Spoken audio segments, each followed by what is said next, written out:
నమస్తే, నేను మీ కుప్ప పద్మిని. ఇన్నాళ్ళు మీ సపోర్ట్ ని నాకు అందిస్తూ, మీ ప్రేమని నాకు అందిస్తున్న ప్రతి ఒక్కరికి కృతజ్ఞతలు. ఇప్పుడు చూడబోతున్న ఈ వీడియో కూడా ఖచ్చితంగా మీకు ఉపయోగపడుతుంది. లైక్, షేర్ అండ్ సబ్స్క్రైబ్ చేసి మీ ఇష్టాన్ని అలాగే మీ సపోర్ట్ ని నాకు అందించండి. అలాగే ఈ వీడియో పట్ల మీ అభిప్రాయాన్ని కమెంట్ సెక్షన్ లో కమెంట్ చేసి నాకు తెలియజేయండి. నమస్తే. Welcome to our channel. నేను పద్మిని. ప్రస్తుతంతో పాటు ప్రముఖ ఆధ్యాత్మికవేత్త, వాస్తు జ్యోతిష పండితులు, లలిత ఉపాసకులు, వాస్తు జ్యోతిష శిక్షణ నిపుణులు బ్రహ్మశ్రీ నానాజీ పట్నాయక్ గారు మనతో పాటు ఉన్నారు. మాట్లాడతాం. సార్ నమస్తే. సార్ సార్, చాలా మంది కంప్లైంట్ ఏంటి అంటే మాకు డేట్ ఆఫ్ బర్త్ లేదండి, టైమ్ ఆఫ్ బర్త్ లేదు, కరెక్ట్ గా తెలియదు, ఉంది కానీ అది కరెక్టో కాదో అన్న సంశయం ఉంది, ఇట్లా చెప్తూ ఉంటారు కదా. అయితే రకరకాల అంటే జాతక చక్రం లేని వాళ్ళకి రకరకాల పద్ధతుల్ని అనుసరించి ప్రిడిక్షన్స్ అనేది అందిస్తుంటారు. ప్రశ్న లగ్నం ఒకటైతే ఇంకేమైనా ఉన్నాయా పద్ధతులు? మీరైతే దేన్ని అనుసరిస్తారు సార్? అంటే ఒకటండి, ఇప్పుడు వాళ్ళ జాతకం లేదు, వాళ్ళు ఎప్పుడో పుట్టారు, అప్పట్లో ఒక 50 ఏళ్ళ క్రితం రాయలేదు అనుకో, వాళ్ళ పిల్లల జాతకం తీసుకొని అందులో నుంచి మనం కొంత ముందుకు వెళ్ళొచ్చు. ఇప్పుడు తండ్రి లేదా తల్లి గురించి తెలుసుకుందాం అనుకుంటున్నారు. ఉదాహరణ, ఇతని తండ్రిది తల్లిది లేదు, బట్ ఈ పిల్లడి జాతకం ఉంది. వాళ్ళు ఫస్ట్ సంతానం తీసుకుంటాం. తీసుకొని దాన్ని బట్టి వాళ్ళకి వచ్చే ప్రాబ్లమ్ కి సొల్యూషన్ ఏంటంటే మనం దాన్ని బట్టి తీసుకోవచ్చు. ఎందుకంటే 9వ స్థానం తండ్రి, 9వ స్థానాన్ని లగ్నంగా తీసుకొని అక్కడి నుంచి క్యాల్కులేట్ చేస్తాం అనమాట. తల్లి 4వ స్థానం నుంచి, సహోదరుడు 3వ స్థానం నుంచి, ఆ రకంగా ఉంటుంది. అట్లా ఇంకా రెండవది, అసలు వాళ్ళకి అసలు జాతకమే రాయలేదు, అసలు పర్టికులర్ గా పర్సనే వచ్చాడు, ఇంకా పెళ్లి అవ్వలేదు, పిల్లలు లేరు, ఎవరు లేరు, అప్పుడు ప్రశ్న అంటాం. అంటే వాళ్ళు వచ్చిన సమయాన్ని బట్టి మనం అప్పుడుండే లగ్నాన్ని తీసుకొని దాని గురించి క్యాలిక్యులేషన్ చేసి కొన్ని ప్రశ్నలు వేస్తాం ఫస్ట్. అంటే వాళ్ళు వచ్చినటువంటి వాళ్ళు అడుగుతున్నటువంటిది ఏదైతే ఉందో, వాళ్ళు వచ్చిన సమయం ఏదైతే ఉందో మ్యాచ్ అవుతుందా లేదా, అంటే 2-3 క్వశ్చన్స్. అంటే అట్లాగా, బాబు నీకు ఈ సంవత్సరంలో ఇది జరిగిందా, ఈ ప్రశ్నకి మ్యాచ్ అవుతుందా లేదా చూస్తాం. ఎస్ అవునండి, నాకు పలానా సంవత్సరంలో నేను ఇబ్బంది పడ్డాను, ఫైన్.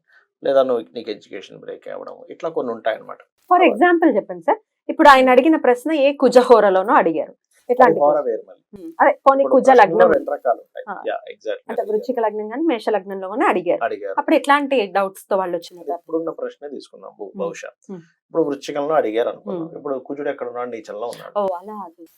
నీచంలో ఉన్నాడు. అప్పుడు ఫస్ట్ అడగాల్సిన ప్రశ్న ఏమిటి? బాబు, నువ్వు హైయర్ ఎడ్యుకేషన్ కి వెళ్దాం అనుకుని మిస్ అయింది కదా, బికాస్ ఆఫ్ 9,000 హైయర్ ఎడ్యుకేషన్. అలాగే మీ తల్లిదండ్రులు ఇద్దరు కూడా బాగా ఇబ్బంది పడ్డారు. ఎందుకు అంటే లగ్నం నుంచి 4వ స్థానంలో శని ఉన్నాడు, భాగ్యంలో కుజుడు ఉన్నాడు. అంటే తల్లిదండ్రి కారక స్థానాలు 2 పాపగ్రహాలతో స్ట్రెస్ అయి ఉన్నాయి. అవునండి, మా మదర్ అండ్ ఫాదర్ చాలా ఇబ్బంది పడ్డారు లైఫ్ లో అని చెప్తాడు. అవుతాయి, 100% అవుతాయి మ్యాచ్, అందులో డౌట్ ఏం లేదు. ఒకటేనండి, శాస్త్రం 100% ఉంది, మనం చూడడంలో ఎక్కడో తప్పిదం జరుగుతుంది. శాస్త్రజ్ఞుడు కరెక్ట్ గా చూస్తాడు. అండ్ అలాగే ఇది హోరా ఉంటుంది. మళ్ళీ హోరా అంటే ఇప్పుడున్న హోరాని బట్టి క్యాలిక్యులేట్ చేసుకొని చెప్తాం. ఇప్పుడుండే హోరాకి సంబంధించినవే వస్తారు చాలా మటుకు, ప్రాబ్లం అదే ఉంటుంది. అదొకటి పద్ధతి. ఇక ఇంకోటి ఏంటంటే నిమిత్తము అంటాం. అంటే వాళ్ళు అడిగిన ప్రశ్నకి చుట్టూ ఉండే పరిసరాలు ఎలా ఉన్నాయి అనే దాని మీద ఆధారపడి ఉంటుంది. అంటే చిన్న ఎగ్జాంపుల్ చెప్పాలంటే, మొన్న ఒకతను ఒక ప్రశ్న అడిగాడు. ఏమిటంటే నాకు ఏమీ అసలు ఏది ఫ్రూట్ఫుల్ అవ్వట్లేదు అని. అప్పుడు నేను ఇలా కూర్చొని ఉండగా చూస్తే ఒక గోడకి పెయింటింగ్ ఉంది, మొత్తం ఏమంటారు చెట్లు, చెట్లకు సంబంధించిన పెయింటింగ్ ఉంది మొత్తం, కానీ ఒక్కదాని కూడా పండు లేదు ఉంది.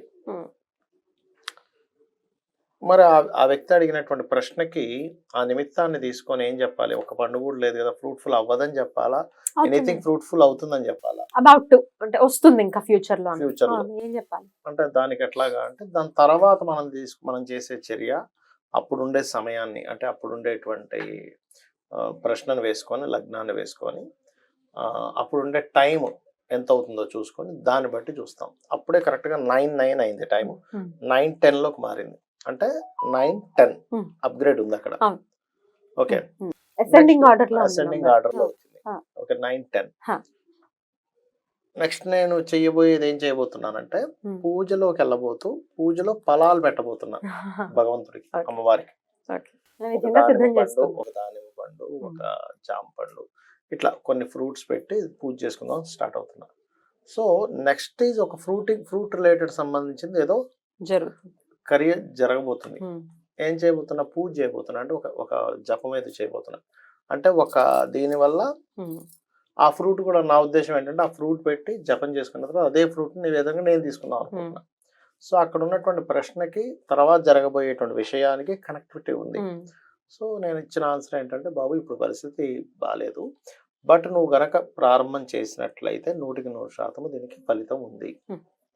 అలా కాకుండా ఉదాహరణకి ఇప్పుడు అక్కడ అది జరిగింది, నేను ఎవరినో పంపించాను, పళ్ళు తెమ్మని పంపించాను ఉదాహరణకి, అంటే సేమ్ ప్యాటర్న్ ఇంకో దానికి వెళ్దాం.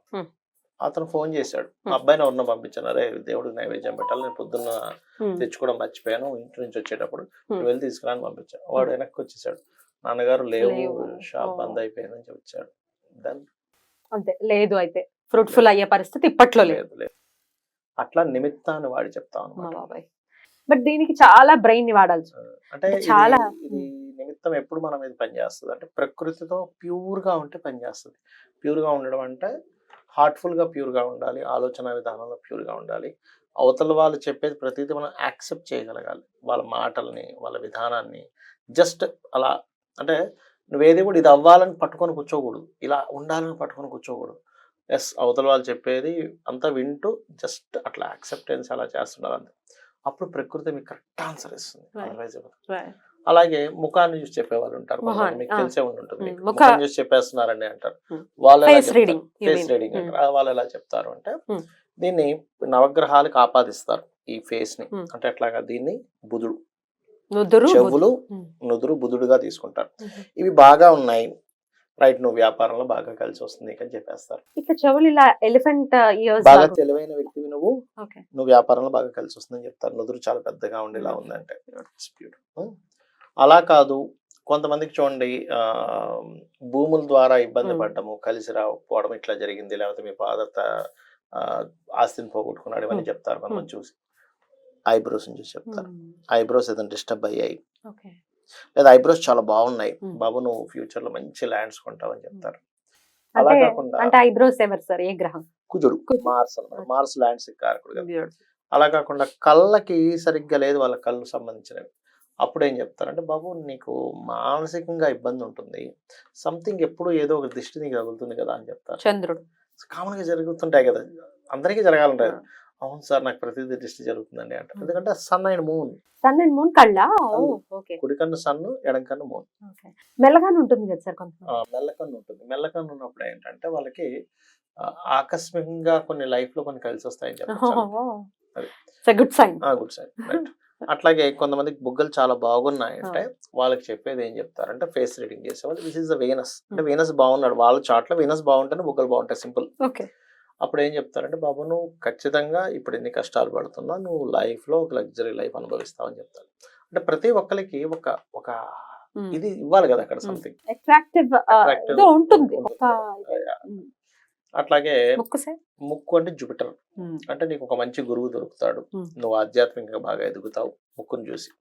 అలాగే నువ్వు ఒక మంచి గైడర్, నువ్వు నీ వల్ల ఒక మంచి కొంతమందికి మంచి జరగనుంది, ఇట్లా చెప్తారు. ముక్కు పాడైంది ఉదాహరణకి, వాళ్ళకి సంథింగ్ ఏదో ఘాటు పడింది, సంథింగ్ బండ ముక్కులు, అంటే చెప్తున్నా బండ ముక్కు కాదు అంటే చెప్తున్నా.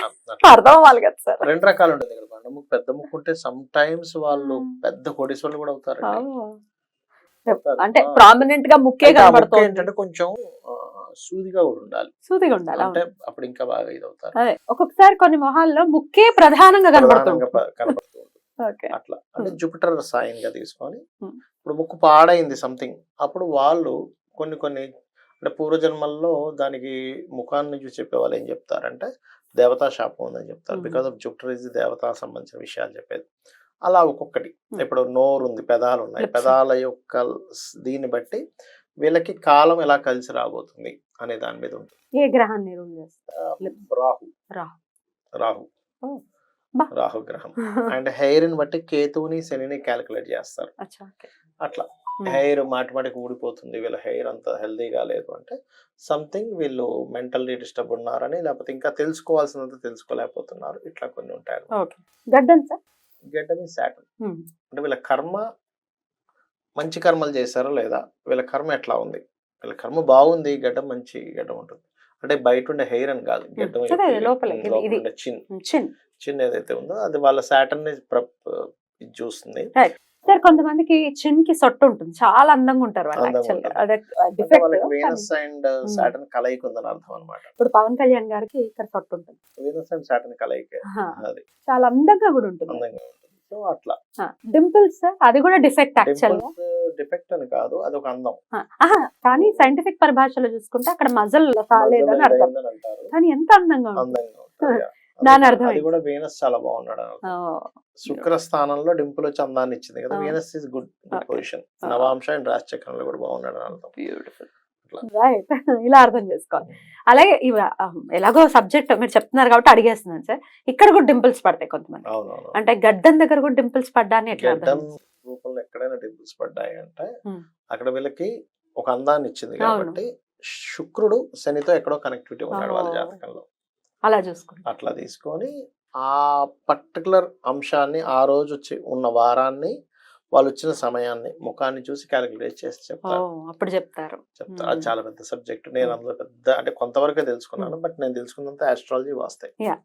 బట్ రిలేట్ చేసుకుంటూ వెళ్తే మీకు ఆన్సర్ మాత్రం ఖచ్చితంగా దొరుకుతుంది. చాలా అద్భుతంగా వివరించారు సార్. ఇన్ని ప్రత్యామ్నాయాలు ఉన్నాయి, టెన్షన్ పడిపోతుంటారు, డేటు టైం పర్ఫెక్ట్ గా ఉండాలి, లేదు లేదు లేదు అని ఒక ఎంత బాధపడుతూ ఉంటారు. లేదు ఇంకా బోల్డ్ అని ఉన్నాయి ప్రత్యామ్నాయాలు. ఒకటే ఇక్కడ ఏంటంటే మన జాతకం ఇలా ఉంది, ఈ ఇబ్బంది పడుతున్నాను, లేకపోతే నేను ఈ పని చేశాను ఇబ్బంది పడుతున్నాను, లేకపోతే ఈ డెసిషన్ తీసుకుని ఇబ్బంది పడుతున్నాను అనేది ప్రతి ఒక్కరికి ఒక లైఫ్ లో ఒక జర్నీ వెళ్తూ ఉంటుంది. కానీ మీరు ఎక్కడ ఉన్న లైఫ్ లో ఒకటే అర్థం చేసుకోవాలి, నేను ధర్మంగా ఉంటూ అమ్మవారిని పట్టుకొని నేను ముందుకు వెళ్తాను, నాకు ఇంక తిరుగులేదని మైండ్ లో ఫిక్స్ అవ్వాలి ఫస్ట్. అది గనక ఫిక్స్ అవ్వగలిగితే మిమ్మల్ని ఎవరు ఆపలేరు ఈ ప్రపంచంలో, ఎవరు ఆపలేరు. అది ఎట్లా అంటే బయటకు కాదు, సబ్ కాన్షియస్ గా అది ఎంత నమ్మకం ఉండాలంటే భగవంతుడి మీద. పూజ చేస్తున్నాం అనుకోండి, అగరబత్తులు ఘనం అయిపోయాయి, వెంటనే అగరబత్తి చల్లిన భగవంతుడు అక్కడ ఉన్నాడు, అయ్యో ఏంటి ఆవిడకి అతనికి అమ్మవారికి ధూపం అంటే ఇది ఉండాలి, ఉన్నాడు అని త్రికరణ శుద్ధిగా నమ్మాలి. ఉన్నాడు అంటే నమ్మడం ఉన్నాడండి. విచిత్రం ఏంటంటే మీరు కూర్చోగానే వెంటనే వస్తాడు ఆయన కూడా. మీరు కూర్చుంటాడు కదా పూజ గది కోసం, పూజలో కూర్చుంటారు కదా, శుక్లాం భరధరం అనగానే విఘ్నేశ్వరుడు ఫస్ట్ వచ్చేస్తాడు, అయ్యా నన్ను పిలిచాడు వస్తాడు. దాని తర్వాత మీరు ఒక్కొక్క దేవతని వస్తే వాళ్ళు వస్తారు, వాళ్ళు అందరికీ వస్తారు. ఈ విచిత్రం ఏంటంటే చిన్న పిల్లడు బొమ్మలాటలాగా ఒక విఘ్నేశ్వరుడు బొమ్మ పెట్టుకొని శుక్లాం భరధరం అక్కడికి వస్తాడు. అది నిజం. అది వినడానికి ఎంత బ్యూటిఫుల్ గా అనిపిస్తుంది. అది ఆయన కరుణ. మంత్రంతో సంబంధం ఉంటుంది, పిలుపుతో సంబంధం ఉంటుంది. అలా రాకపోతే అది భగవంతుడు అవ్వడు. అంతే. కాకపోతే మరి వస్తే మరి నా కోరిక వెంటనే తీరాలి కదా అంటే అది మీ కర్మను బట్టి మీకుండేటువంటి పుణ్యాన్ని బట్టి ఆధారపడి ఉంటుంది. ఇక్కడ ఏంటంటే మనం చేసే పూజ వల్ల పుణ్యం వస్తుంది, పుణ్యం వల్లే స్వామి వస్తాడు అంటే అసలు అది ఎంత బ్యూటిఫుల్ థింగ్. అది అద్భుతం సార్, చాలా బ్యూటిఫుల్ గా ఎక్స్ప్లెయిన్ చేశారు. Thank you so much sir. నమస్తే. శ్రీమాత్రే నమః.